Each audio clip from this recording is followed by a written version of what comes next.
Hey everyone, welcome back to another video. This is Yun, and we are continuing our Pride Month 2022 interview series. Would you like to introduce your name and pronouns? Howdy, I'm Lawrence. I go by they, them pronoun.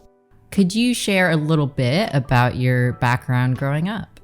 So I'm Lawrence. I'm 19 currently in my junior year of college, and I grew up in a Mexican-American family with like two other siblings. So a lot of my life was spent between both the US and Mexico. So I never really grew up under like one flag or like one sort of culture. So I was very much mixed sort of like bag with that kind of stuff. And that influenced me a lot, which I think also influenced my now mixed sort of identity with like my sexuality and my gender. So I'm just very greedy in all the identities that I grew up in and identify with.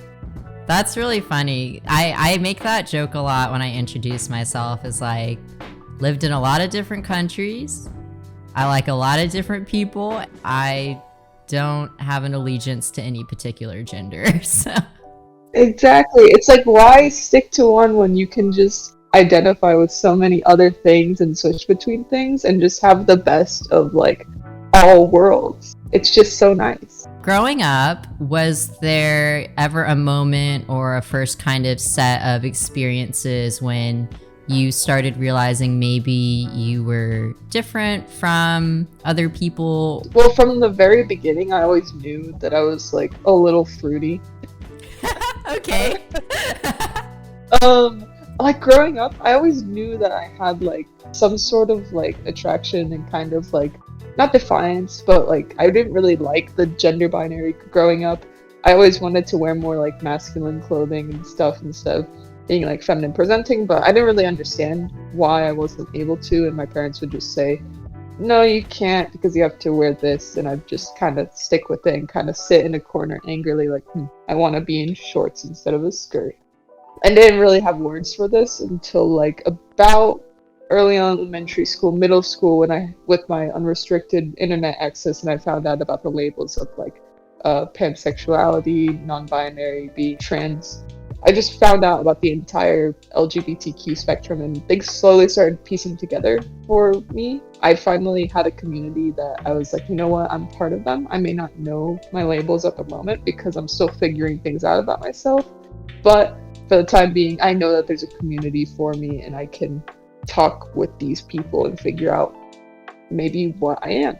So growing up, I originally thought I was going to be a trans guy. I didn't really like the idea of going full he, him pronouns, being fully masculine, the full transition. So I didn't really ever identify under it, but I thought that was the only option for me until about 2 or 3 years ago when I heard about the term like non-binary and gender fluid, and then I met Yun, and I actually got to hear experience from an actual non-binary person that I realized, oh, this is actually the middle ground and like diversity that I wanted to experience with my gender.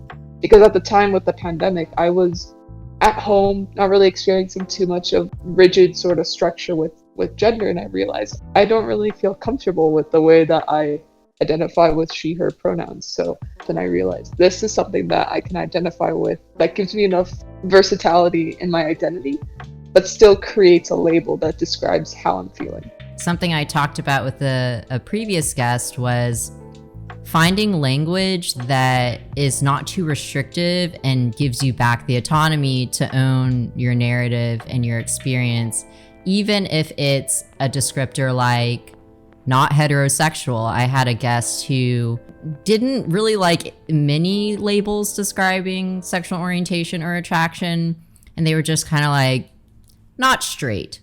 So you mentioned finding out about LGBT plus identities on the internet was very insightful. You got to read about a community of people who were having similar thoughts and feelings as you. Were there any other milestones after that that continued to kind of advance like your personal journey up to the present?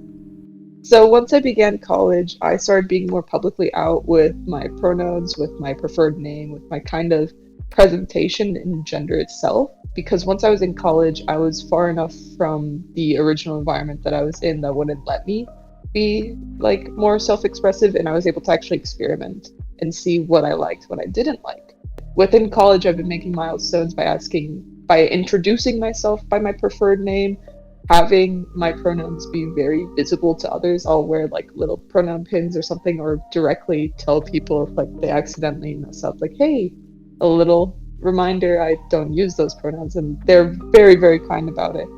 And it's honestly been really supportive to just the small things, like hearing people call me by my name, using my pronouns, wanting me to be included, have made like the biggest difference in my confidence and my just general comfort inside of my identity, which is really reassuring for what I've defined myself right now, to know that that's what I want to be defined by.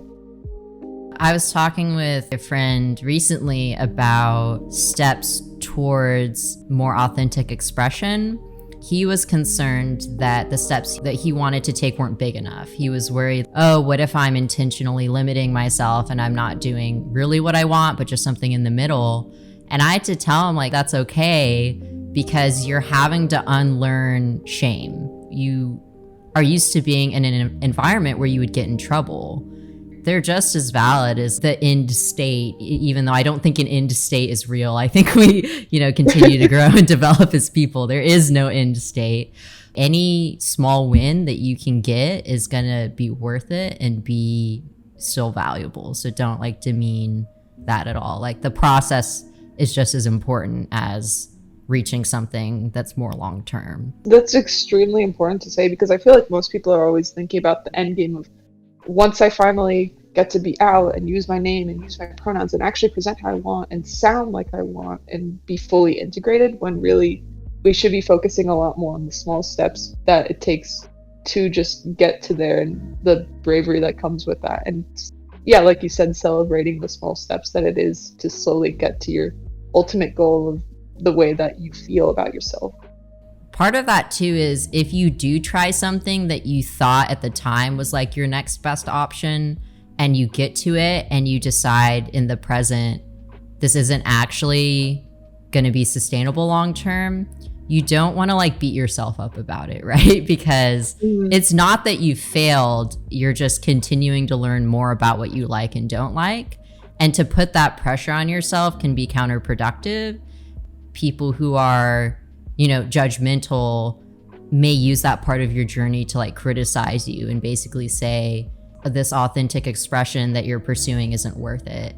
I think that can be really disheartening, but that's not true, and it shouldn't be seen as a failure. So do you have any advice for people who are questioning, maybe particularly about gender identity, or who are taking their first steps to be a little more public? Within questioning comes a time of experiments, and a time when you should be really open to just trying new things. Because one day you may say, you know what, I found this label, I think it might fit, but let me try it out. Find people who you feel comfortable with having you try that out on.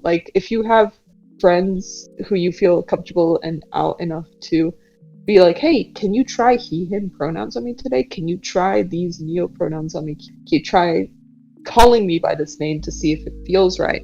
And just knowing that it's okay to also take back on that and say, you know what, the next day you may wake up and say, I know I asked you guys to call me he, him yesterday, but today I'm feeling more like she, her, I'm feeling more like they, them, or whatever it may be. It's okay to go back on your assumed labels at the time and find new ones, or just go with a completely unlabeled route and define yourself how you want to be.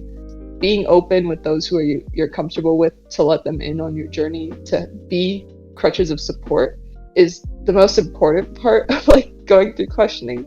Sometimes I know doing it alone is the only option due to circumstances. As long as you're just being open and honest with yourself and not compromising for others, that's the best thing that you can do during that time. There's so many communities out there now that's just being in a show fan base or something, you're like, oh, I found other people who are just like me. It's good to also talk to other queer people who have already gone through this, like I've done with Yun, because that way you actually hear from them and see, you know what, that sounds like something I would like to experiment with or try out, or you know what, that sounds completely different and I had a different idea about it. Never mind, I don't vibe with that no more. Yeah. Because it's really about hearing about queer narratives and finding what fits you.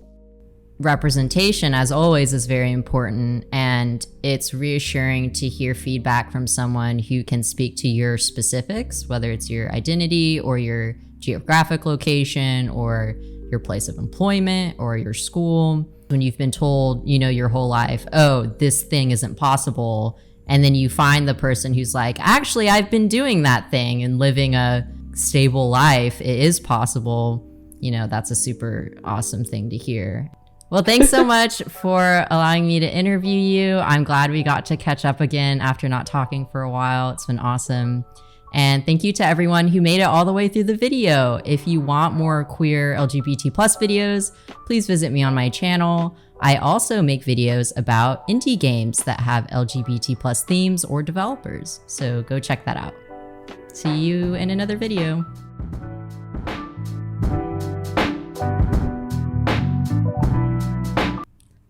All right, we did it. I'm going to stop the recording.